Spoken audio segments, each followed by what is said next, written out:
Com o Inter não tendo muito mais, gente, o que disputar na temporada 2025, a não ser uma vaga para a próxima Libertadores da América, a direção colorada já começa a pensar numa reformulação de elenco para 2026. E também tem que atingir uma meta orçamentária que é importante e para isso vendas deverão acontecer ainda nesse ano de 2025. Eu quero falar um pouco desses nomes de Vitão, Gustavo Prado, Wesley e Ricardo Matias, que são os 4 grandes ativos que o Inter tem no elenco e que podem ser alvos de clubes do exterior e estão sendo alvos de clubes do exterior, principalmente o quanto que o Inter pode receber dessas vendas, que são valores sim milionários e muito importantes para os cofres do clube, mas principalmente pensando nessa mudança de figura do elenco para a próxima temporada, e a gente vai falar bastante sobre isso.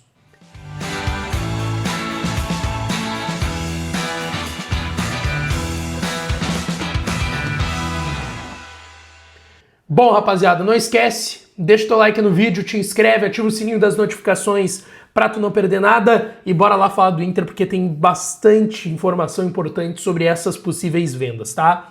Deixa eu começar falando do Vitão, que é um zagueiro já com 25 anos, que veio pro Inter dentro daquelas normativas da FIFA durante as guerras entre Rússia e Ucrânia, que ainda perduram lá na Europa, então as normativas da FIFA seguem acontecendo.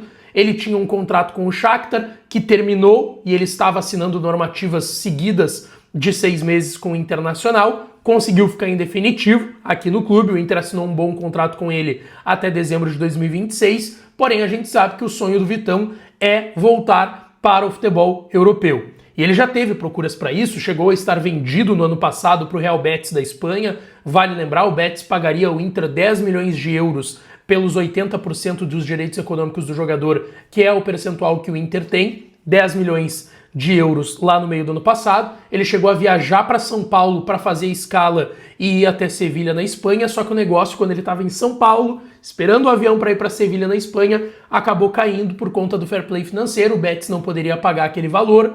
Para não tomar um transfer ban da FIFA, o Betis saiu da negociação e o Vitão voltou para o Inter. Mas sempre se falou e a gente sabia que o Vitão, por mais que gostasse muito do Inter, de Porto Alegre, jogar no Inter, teria o interesse de voltar para o futebol europeu, tá?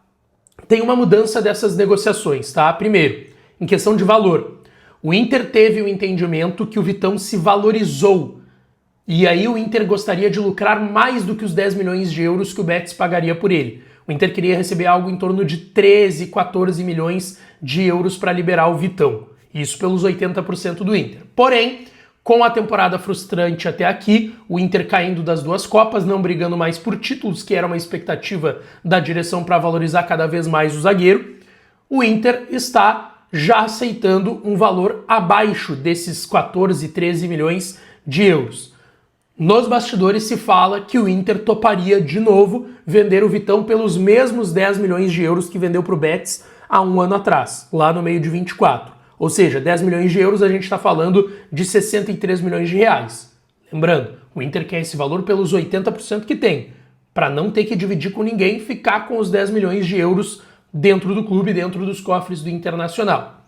Então vale a gente citar que tem um desejo do Vitão de retornar à Europa, que o Inter está baixando esse valor de pedida pelo Vitão, mas tem que vir uma nova oferta por ele. A gente sabe de alguns clubes que já tiveram ou ainda têm interesse. O próprio Real Betis, o Sevilha da Espanha e mais recentemente o Galatasaray da Turquia, que até esteve para contratar o Akanji, zagueiro suíço do Manchester City, treinado pelo Pep Guardiola, mas não fechou acordo até o momento. Inclusive eles mandaram olheiros para observarem o Vitão contra o Flamengo no jogo do Brasileirão, que ele acabou não entrando, e também o da Libertadores da América na eliminação no estádio Beira-Rio. Então a gente vai ter que aguardar para ver se vai surgir uma nova oferta pelo Vitão. Outros clubes já demonstraram interesse, fizeram ofertas lá atrás, como o Osasuna da Espanha, mas aí o projeto do Osasuna e o clube não chamou a atenção do Vitão e do seu staff. E também o Nottingham Forest, que é um clube que aí sim é bem interessante, porque tem vários brasileiros, mas vale considerar que o Nottingham Forest da Inglaterra, Premier League, primeira divisão inglesa, contratou o Jair do Botafogo há um tempo atrás, então parece que não vão contratar zagueiro tão cedo, tá? Mas é bom ficar atento porque o Vitão é sim o grande ativo do elenco do Internacional para uma venda para a Europa. O outro ativo que o Inter tem e que pode ser vendido é o Gustavo Prado, E esse sim pode ser vendido porque ele não é um jogador titular incontestável, quando entra não é um jogador que tem brilhado aos olhos do Roger Machado, da comissão, do Inter como um todo e do torcedor, e tem um certo mercado até por convocações para seleções brasileiras de base, tá? Ele já teve interesse da Atalanta, da Itália, principalmente do Porto, de Portugal, e mais recentemente do Norwich City, também da Inglaterra. Ele tem um contrato com o Inter até 2028 e se fala nos bastidores em tentar pegar pelo menos 40 milhões de reais. A gente está falando ali entre 6 e 6 milhões e meio de euros pelo Gustavo Prado. Dos 4 nomes que eu cito aqui, já citei o Vitão e agora o Gustavo Prado, vou citar mais 2, o Gustavo Prado talvez seja o nome com menos mercado, por ser jovem e por ainda não ter saltado os olhos de muita gente, tá? Então esse teria que ter um trabalho um pouco mais forte da direção caso queira vender ainda nessa janela ou na janela do final do ano.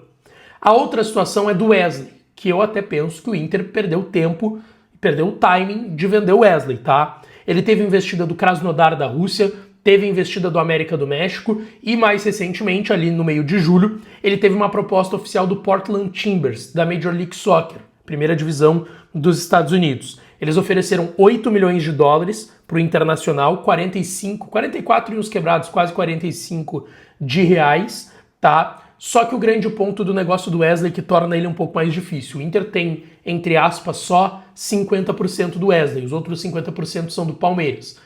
Acontece muito do clube vender o seu percentual e negociar com outro clube que tem parte do jogador para pegar uma fatia dele. Por exemplo, o Inter vende o jogador 50% do Inter e tenta pegar 25% do Palmeiras. A questão é que a gente está falando do Palmeiras, os principais investidores do futebol brasileiro, um grande clube que vive anos mágicos e eu não acredito que o Palmeiras liberaria um percentual do Wesley. Então o Inter entende que se vai vender por 8 milhões de dólares, tem que ser 8 milhões de dólares pela sua parte. E a gente sabe, o ano do Wesley é muito ruim, somente um gol na temporada, bem aquém daquilo que o Wesley fez com a camisa do Inter na temporada passada, tá? Vamos lá, outra situação, essa é a mais quente de momento, Ricardo Matias, que desperta muito interesse do Al Nassr, time do Cristiano Ronaldo lá na Arábia Saudita. Eles fizeram uma proposta inicial de 13 milhões de euros, tá? 13 milhões de euros, 82 milhões de reais. O Inter recusou, pediu 20 pelo menos, quer 20.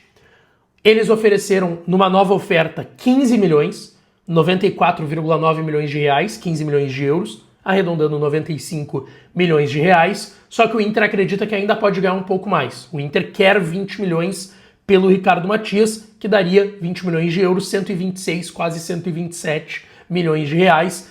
E aí o grande ponto do Ricardo Matias é parecido com o do Wesley. O Inter não tem 100% nem próximo disso desse jogador. O Inter tem 10% a mais do que tem em relação ao Wesley. Tem 60% do Ricardo Matias. É um garoto de 19 anos, muito promissor, então o Inter quer um valor grande pelo seu percentual de 60% se for liberar esse jogador, mas também tem algumas pessoas nos bastidores do Inter que acreditam que ele pode se valorizar e render ainda mais pro Internacional. A gente vai ter que aguardar aí para saber se o Al Nassr vai fazer uma nova oferta. O que é importante colocar aqui? A janela fecha no dia 2 de setembro agora, tá? Na semana que vem, porém, a gente sabe, tem muito movimento de tu comprar o jogador no meio do ano e liberar depois. A última vez que aconteceu com o Inter foi com o Johnny quando foi pro Real Betis. Ele é vendido no meio do ano e liberado em dezembro. Isso pode acontecer também. Não precisa ter a janela aberta para tu acertar uma venda de um jogador e liberar ele em dezembro. Tanto que quando o Betis acerta com o Inter a compra do Johnny, foi fora da janela do meio do ano. Foi depois da janela do meio do ano. Eles deixaram a compra acertada ali, alguns termos assinados, mas para assinar o contrato em definitivo tinha que esperar a janela abrir, e aí isso foi feito quando o Johnny foi lá para Sevilha no final do ano de 2023. Algum desses nomes tu não venderia? Qual que tu venderia? Tem outro que eu não citei aqui que tu venderia? Deixa aqui nos comentários e não esquece, né? Deixa o teu like, te inscreve, ativa o sininho para tu não perder nada aqui do canal, tá? Eu volto à noite com as principais informações do dia do Inter também. Beijo, um abraço e até a próxima.